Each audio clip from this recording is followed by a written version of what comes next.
प्यार साथियों, स्वागत करते हैं आपका फिर से बॉलीवुड सीरीज के एक नई वीडियो में। इसमें पढ़ रहे भाई नया चैप्टर के एप्लीकेशन ऑफ ट्रिग्नोमेट्री। ठीक है, इसका पार्ट 1 है और पहला क्वेश्चन आपके सामने कुछ प्रकार से, लेकिन उससे पहले भाई जो अभी तक मतलब जो भी ये बॉलीवुड सीरीज सभी उन सभी बच्चों के लिए जो कि भाई जानते हैं, अपने आप में विश्वास रखते हैं और जानते हैं कि हम बहुत बड़े स्कोर करेंगे इस पेपर के अंदर और अपनी तैयारी को बहुत अच्छे तरीके से कर भी रहे हैं। ठीक है, देखो फर्स्ट क्वेश्चन हमारे सामने लिखा हुआ, लेकिन उससे पहले थोड़ा कर लेते हैं, एक बार समझ लेते हैं कि एप्लीकेशन ट्रिग्नोमेट्री है क्या। देखो लॉट्स ऑफ टाइम आपने सुना होगा, बहुत सारी वीडियोस आपने देखी होंगी जिनमें भाई आजकल तो रील का जमाना है, रीलों में बहुत सुना होगा आपने कि भाई कहाँ यूज हो रहा है ट्रिग्नोमेट्री, कहाँ यूज हो रहा है इंटीग्रेशन, कहाँ यूज हो रहा है डिफरेंशिएशन। ठीक है, अब देखो हर चैप्टर का है। इंटीग्रेशन का भाई एप्लीकेशन ऑफ इंटीग्रल्स है, डेरिवेशन का एप्लीकेशन ऑफ डेरिवेटिव्स है।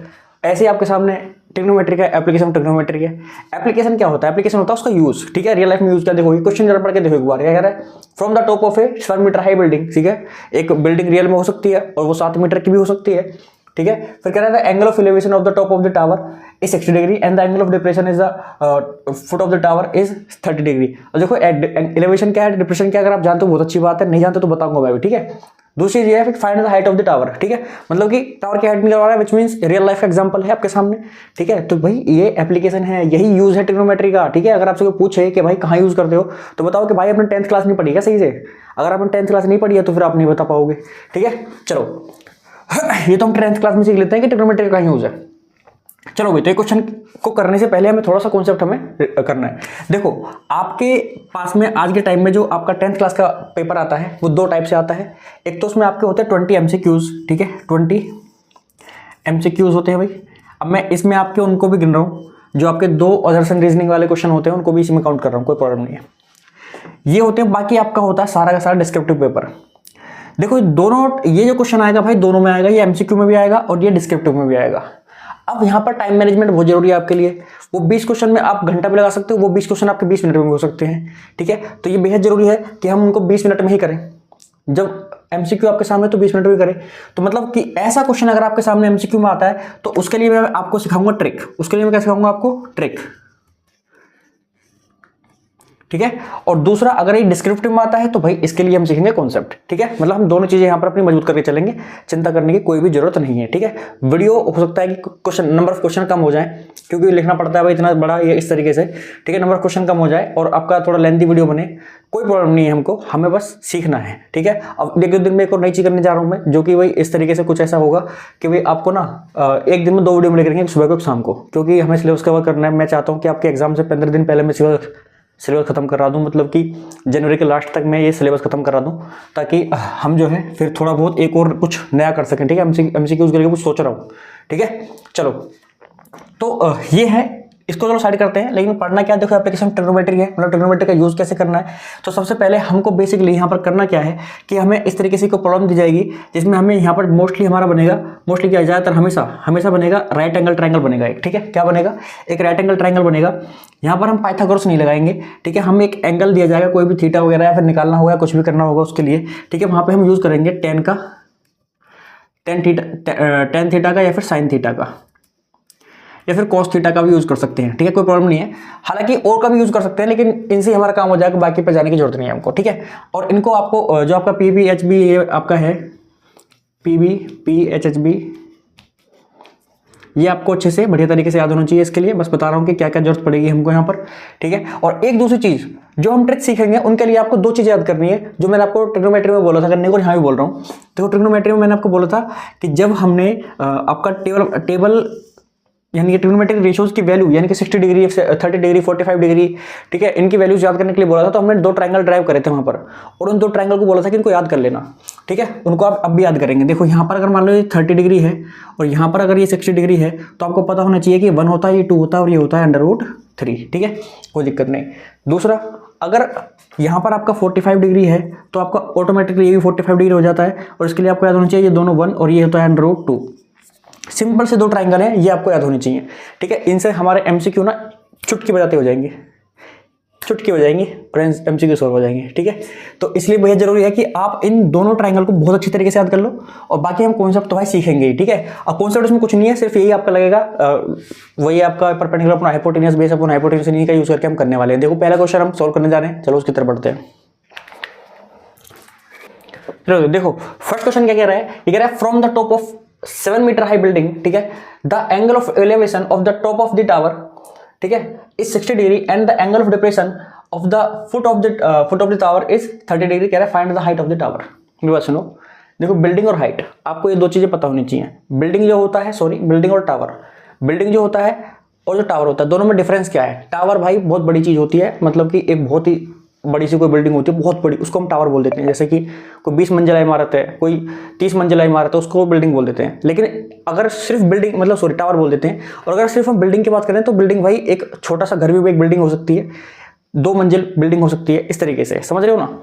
तो उसने बोला है कि 7 मीटर की कोई 7 मीटर ऊंची एक बिल्डिंग है, तो मान लेते हैं, सपोज करो भाई ये वो बिल्डिंग है, ठीक है, इसको हम मान लेते हैं वो बिल्डिंग है और इसकी हाइट है 7 मीटर, ठीक है, कोई प्रॉब्लम तो नहीं यहाँ तक, बहुत अच्छे, समझना आना चाहिए। कह रहा है from the top of this 7 metre high building, यानी कि इसके टॉप से, चलो जी आगे बढ़ते हैं। The angle of elevation of the top of the tower, एक चीज बताने भूल गया मैं आपको, एंगल ऑफ एलिवेशन और डिप्रेशन समझ लो।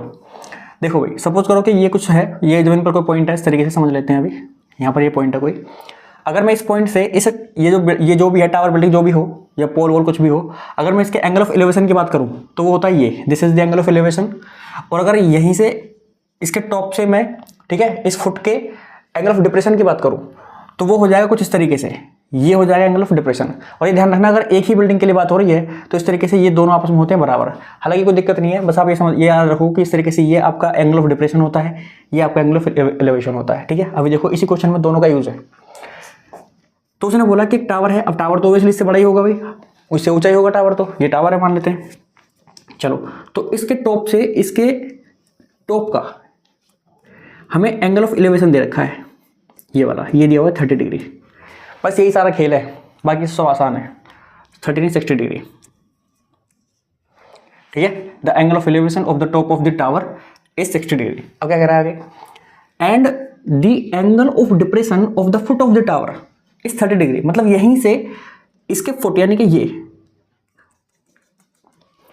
अब एंगल ऑफ डिप्रेशन बोल रहा है तो ये वाला एंगल है ना, समझ रहे हो ना आप? देखो ये वाला एंगल कितना है, 30 डिग्री। अब हमसे क्या कह रहा है? हमसे ये कह रहा है कि भाई find the height of the tower, मतलब कि हमें ये पूरी हाइट बतानी है, ये पूरी हाइट बतानी है। देखो भाई, अगर ये क्वेश्चन एमसीक्यू में आया होता ना तो मैं इसको आपको 45 सेकंड के अंदर सोल्व करवा सकता हूँ, ठीक है, वो बताऊंगा कैसे। लेकिन आप बस अभी फिलहाल के लिए ये चीज़ देखो, यहाँ पर हमें करना क्या है, हम समझते हैं। हमें इस तरीके के सवालों में दो कॉमन चीज ढूंढनी है, मतलब जो दोनों चीजों में कॉमन, जैसे कि आप देख रहे हो 2 ट्रायंगल बन रहे हैं, एक तो आपका ये बन रहा है, अगर मैं इसकी नेमिंग कर देता हूँ, suppose this is A and B, C D और ई, ठीक है। तो आप देख रहे हो कि जो ए डी है वो ए डी ई में भी ए डी कॉमन है, और ए बी सी का जो बी सी है वो ए डी के बराबर है, या फिर इसको ऐसा ना लेके हम ए भी ले सकते हैं, ए सी डी, तो उसमें भी देखोगे आप ए डी कॉमन है, ठीक है। तो ये 2 ट्रायंगल में हमारा ए डी क्या है, कॉमन है। तो यहां से हमारा सवाल बनेगा, देखो कैसे, क्या मुझे दिख रहा है कि एक रेक्टेंगल ट्रायंगल है एडीसी?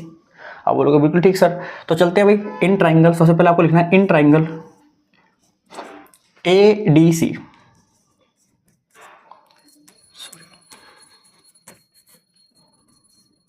In triangle ADC. यहां पर आपको निकालनी है वैल्यू tan 30 की। पूछो क्यों tan 30 क्यों जी? tan 30 इसलिए क्योंकि आप देखो tan क्या होता है, परपेंडिकुलर अपॉन हाइपोटेनियस होता है, sorry base, perpendicular upon base होता है, ठीक है, परपेंडिकुलर अपॉन बेस होता है। देखो अब ध्यान से देखो, अगर मैं ए डी सी की बात कर रहा हूँ तो जितना ये 7 मीटर है यहाँ से लेके यहाँ तक, तो क्या डी सी भी हमारा, ए भी हमारा 7 मीटर है, तो क्या डी सी भी हमारा 7 मीटर ही होगा?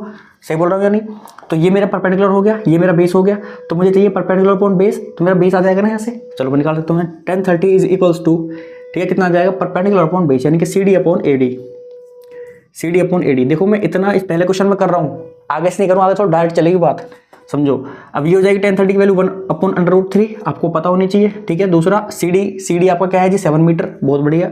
और ए डी आपका यहाँ से निकल जाएगा, ए डी आपका यहाँ से निकल जाएगा, कितना आएगा, तो ए डी आपका यहाँ से आया 7√3, ठीक है। और ये मीटर में दे रखा है तो ये मीटर में आ गया, ये लो जी, हमारे पास ए डी की वैल्यू आ गई। अब चलते हैं 60 वाले में। नाउ कौन से ट्रायंगल में? इन ट्रायंगल, अब इसमें चल दो A D E, in triangle A D E. अभी इस ट्रायंगल में क्या है भाई, देखो आप, ये है परपेंडिकुलर, डी ई क्या है, परपेंडिकुलर है, हाँ जी डी परपेंडिकुलर है। तो यहाँ से मैं अगर tan 60 की वैल्यू लिखूँ तो परपेंडिकुलर अपॉन बेस, ठीक है, तो यानी कि परपेंडिकुलर कितना है डी ई अपॉन बेस कितना है ए डी, ठीक है। अगेन आप यहाँ पर देख रहे हो कि यहाँ से हम ए डी की वैल्यू फिर से निकाल देंगे भाई, A D is equals to हो जाएगा डी ई, डी की वैल्यू तो हमको डी की वैल्यू को तो हमको नहीं पता है, कोई बात नहीं, लेकिन यहाँ पर क्या है 1060 वैल्यू कितनी है √3 और यहाँ से हमारा आ जाएगा डी ई की वैल्यू। तो देखो √3 मल्टीप्लाई ए डी की वैल्यू हमारे पास पहले से ही आ चुकी है 7√3, यहाँ डालो 7√3, यह आ जाएगा डी ई। तो ये देखो मल्टीप्लाई करोगे तो डी ई की जो वैल्यू मिलेगी ना आपको वो मिल जाएगी 21। क्या मिल जाएगी 21। देखो √3 से √3 3 बन जाएगा और 7 की मल्टीप्लाई जब 3 में होगी तो क्या बन जाएगा 21, ठीक है। और ये आएगा आपका मीटर में। तो मेरे प्यारे बच्चों, मेरे प्यारे प्यारे छोटे छोटे बहन भाइयों, क्या आप नहीं बता सकते हो कि भाई ये जो ई सी है, ये तो पूछा है आपसे उसने टावर की हाइट ऑफ द टावर, यानी कि आपसे ई सी पूछा है उसने, ठीक है। तो क्या होगी बताओ जल्दी। तो आप लिखोगे sir E C is equals to D E plus C D, D E plus C D, यानी कि ये आपका हो जाएगा डी ई कितना है, डी ई कितना है जी, डी ई आपका 21 मीटर प्लस सी डी कितना है जी, सी डी है आपका 7 मीटर, यानी कि यहाँ से आपकी जो हाइट आ गई वो कितनी आ गई 28 मीटर, इसी आ गया आपका 28 मीटर, ठीक है। So this is the answer. तो मुझे पूरी उम्मीद है कि आपको समझ में आया होगा। चलो नेक्स्ट क्वेश्चन तरफ बढ़ते हैं। तो देखो भाई हमने ये सेकंड क्वेश्चन आपके पास, ठीक है, हमने इसी को क्या बना दिया, एमसीक्यू बना दिया है। और ये क्वेश्चन देखो बहुत टफ है वैसे देखा जाए तो, मतलब देखा जाए तो एमसीक्यू के हिसाब से तो नहीं है, ठीक है, लेकिन ये हमने इसी को एमसीक्यू बना दिया और इसको हम एमसीक्यू के हिसाब से सोल्व करेंगे। अब सेकंड क्वेश्चन फिर से वही हम पढ़ते हैं भाई। From the top of 7 metre high building the angle of elevation of the top of the tower is 60 degree and the angle of depression of the foot of the tower is 30 degree, find the height of the tower. ये आपके पास में कुछ प्रकार से option है, तो क्या आप अब यहाँ पर मेथड से जाएंगे।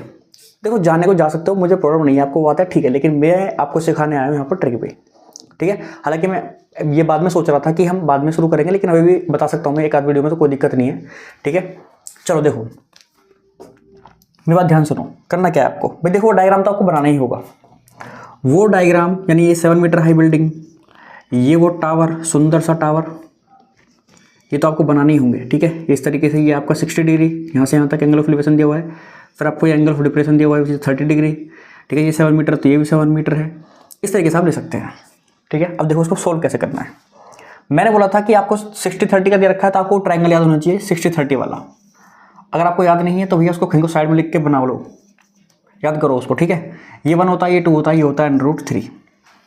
बस पहले चलते हैं 30 में। तो देखो यहाँ पर जहाँ पर 30 था तो ये आपका परपेंडिकुलर क्या है 7, यहाँ पर क्या है 1। अगर मैं इसको 7 बनाऊँ तो मैं यहाँ से यहाँ भी 7 से मल्टीप्लाई करूँगा, मैं यहाँ भी 7 से मल्टीप्लाई करूँगा और मैं यहाँ भी 7 से मल्टीप्लाई करूँगा, सही बात है नहीं। तो मतलब देखो यहाँ पर जब मेरा परपेंडिकुलर 7 है तो मेरा बेस क्या बनेगा 7√3, क्या बनेगा 7√3, बेस बन गया 7√3, ठीक है। अब ये तो मुझे पता चल गया 7√3 बन गया मेरा। अब आ जाते हैं किस पर, फटाफट से 60 पर आ जाते हैं। तो 60 में हमारा परपेंडिकुलर क्या है, ये है, और बेस क्या है, ये है, ठीक है। समझ आ रही बात नहीं आ रही। तो देखो अब 60 के अकॉर्डिंग देखते हैं, 60 के अकॉर्डिंग देखते हैं अभी फटाफट से, इसको मिटा देते हैं ऐसे, आप अलग से बना के देख सकते हो। 60 के अकॉर्डिंग बेस है आपका ये, ठीक है, और यहाँ पर बेस क्या है 1 है। तो अगर 1 होता है तो फिर वो जो परपेंडिकुलर बन जाता है वो क्या बन जाता है, मल्टीप्लाई हो जाती है किसकी, √3 की, किसमें, बेस में। तो देखो यहाँ पर बेस जो भी था उसमें किसकी मल्टीप्लाई हो जाएगी, √3 की, यानी कि 7√3 था हमारा बेस, तो उसमें किसकी मल्टीप्लाई हो जाएगी, √3 की। तो ये बन गया, तो ये कितना आएगा, ये आएगा 21, और इन दोनों का ऐड करोगे क्या बनेगा 28। ऑप्शन नंबर सी करेक्ट, ठीक है। देखो सिखाने की वजह से थोड़ा टाइम लगा है, अब भी 1 मिनट से कम लगा होगा, लेकिन जब हम इसको प्रैक्टिस कर लेंगे तो सेकंडों में हो जाएगा। समझ आ रही बात नहीं आ रही, मतलब कि ये बहुत ही स्पीड से हो जाएंगे सवाल। ये एप्लीकेशन ऑफ ट्रिग्नोमेट्री बेहद आसान चैप्टर है, इसको डरने की बिल्कुल जरूरत नहीं है। कम से कम 5 नंबर में क्वेश्चन आता है भाई, जो आपका बड़ा क्वेश्चन आता है 5 नंबर में क्वेश्चन आता है, और छोटे आपके एक आध आपको पक्का एमसीक्यू में देखने के लिए मिलेगा। वहाँ पर टाइम वेस्ट नहीं करके फटाफट अपना आंसर देके आगे बढ़ जाओगे, आप इंटेलिजेंट बच्चे हो, ठीक है। चलो तो इस तरीके से हमारा ये हमें फटाफट से करना है। फिर चलो अगले क्वेश्चन तरफ बढ़ते हैं। तो देखो क्वेश्चन नंबर 3 क्या कह रहा है, ये इसमें बोल रहा है कि the angle of elevation of the top of the tower from the point on the ground which is 30 metre away from ठीक है, फुट ऑफ द टावर। फिर कह रहा है is 45 degree the height of the tower in metres is. देखो आपको MCQ मिलेगा ऐसा क्वेश्चन, वो तो पिछले वाला ऐसे तो काफी हार्ड था, वैसा क्वेश्चन नहीं मिलेगा। ठीक है, देखो स्टैंडर्ड जिनका स्टैंडर्ड लेवल है उनको हो सकता है वैसे मिल जाए, लेकिन बेसिक वालों को तो ऐसा मिलेगा। ठीक है, और स्टैंडर्ड वालों को मेरे अकॉर्डिंग तो एमसीक्यू में ऐसा ही मिलेगा, ज्यादा टफ नहीं मिलेगा। देखो मतलब इसको कैसे करेंगे।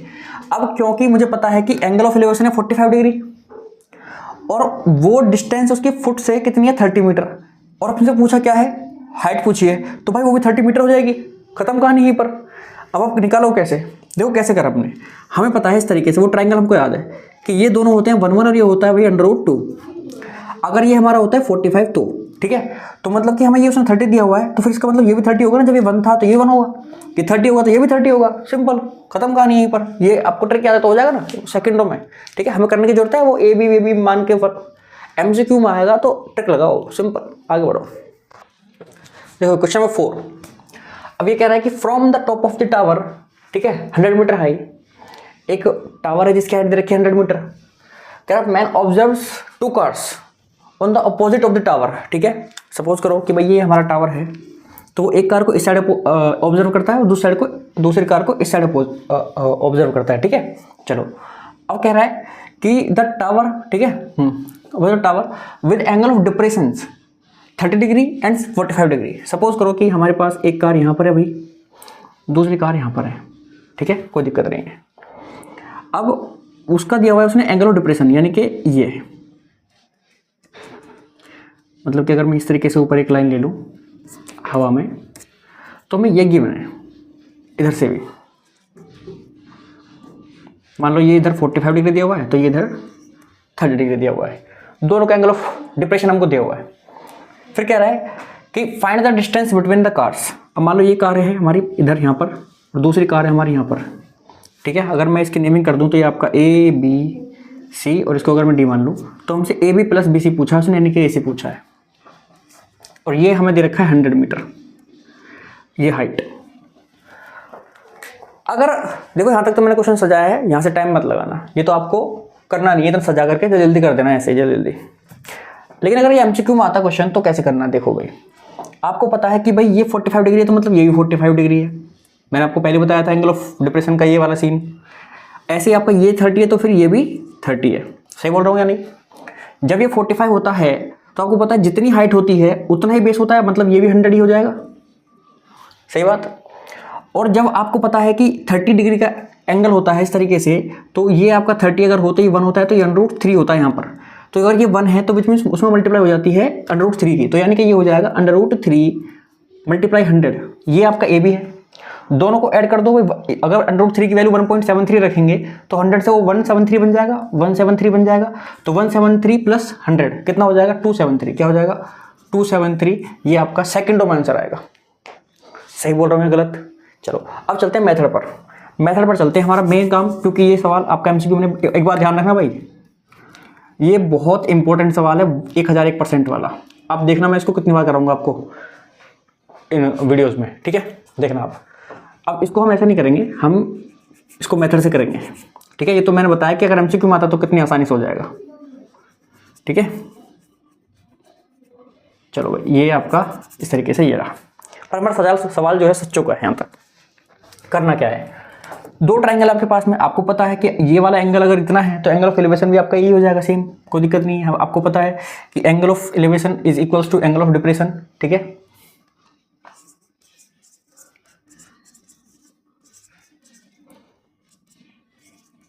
एंगल ऑफ डिप्रेशन, चलो तो ये तो हमें बराबर होते हैं, तो मतलब ये भी आप डायग्राम में दिखा सकते हो कि 30 डिग्री होगा और ये आपका यहाँ पर 45 डिग्री होगा इस तरीके से, ठीक है। चलो कोई दिक्कत नहीं। अब हम चलते हैं इन ट्राइंगल ABD में, ठीक है, इन ट्राइंगल ABD में।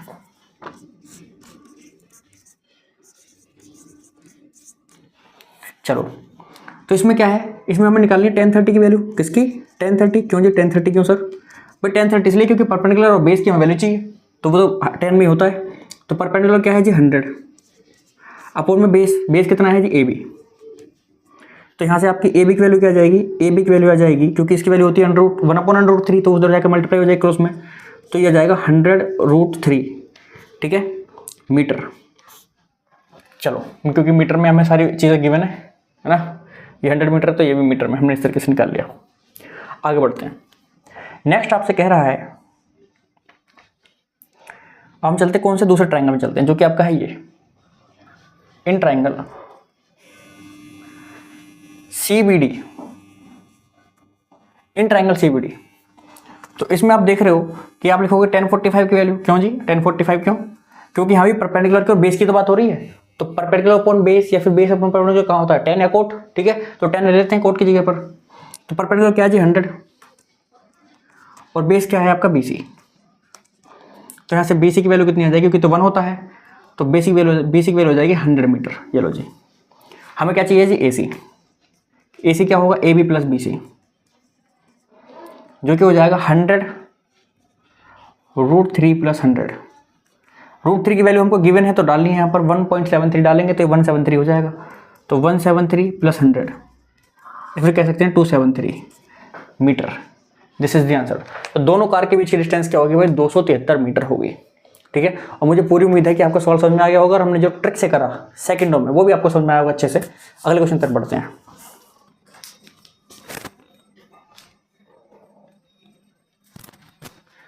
देखो क्वेश्चन नंबर 5, इसमें कह रहा है कि from the top of 15 metre high building the angle of elevation, ठीक है, of the top of the cable tower is 60 degree and angle of depression is of its foot is 30 degree, determine the height of the tower. क्या ये बिल्कुल same question है जो हमने पहला question करा था, बस आपका यहाँ पर कितनी थी 7 मीटर हाई बिल्डिंग थी, बाकी ये एग्जैक्टली सेम था। वहाँ पर आंसर कितना आया था 28 कैसे आया था भाई, कुछ ऐसा डायग्राम बना था, ठीक है, ये आपका 7 था, अभी यहाँ पर ये 15 है, ठीक है, तो ये भी 7 हो गया तो ये भी 15 हो जाएगा। ये आपका यहाँ पर आया था 7√3, तो यहाँ पर आएगा 15√3, यहाँ पर कितना आएगा 15√3 मल्टीप्लाई 3 विच मीन्स 45, कितना है 45, और इसको ऐड कर देंगे 45 में 15 को ऐड कर देंगे, कितना आ जाएगा आपका 60 मीटर। तो देखो दोनों ही तरीके से आप कर सकते हो। अगर ये ऑप्शन में आता, मतलब MCQ में आता, तो आप बहुत आसानी से कर देते इसको तब भी, और अगर ये आपका किस में आ रहा है सॉल्व करने के लिए भी आ रहा है तो भी आप इसको आसानी से कर ही सकते हो, ठीक है। तो भाई इसी के साथ हमारी वीडियो को आज यहीं खत्म करते हैं। 5 क्वेश्चन आज हम करें, नेक्स्ट वीडियो में हम थोड़ा ज़्यादा क्वेश्चंस लगाने की कोशिश करेंगे, ठीक है। वीडियो भी ज़्यादा मतलब बड़ी नहीं हुई है, 20-25 मिनट की वीडियो बनी है, लेकिन कोई बात नहीं, ठीक है। नेक्स्ट वीडियो में हम ज़्यादा क्वेश्चंस करेंगे। आज हमने सिर्फ चैप्टर शुरू करा है तो ये बेहद जरूरी है कि हम सही तरीके से सही चीज़ों को फॉलो करें। मुझे पूरी उम्मीद है कि मैं आपको आज कुछ अच्छी चीज़ें बता पाया हूँगा इस वीडियो के माध्यम से। चलिए तो मिलते हैं आपसे अगली वीडियो में, जब तक के लिए अपनी तैयारी को अच्छे से करते रहिए।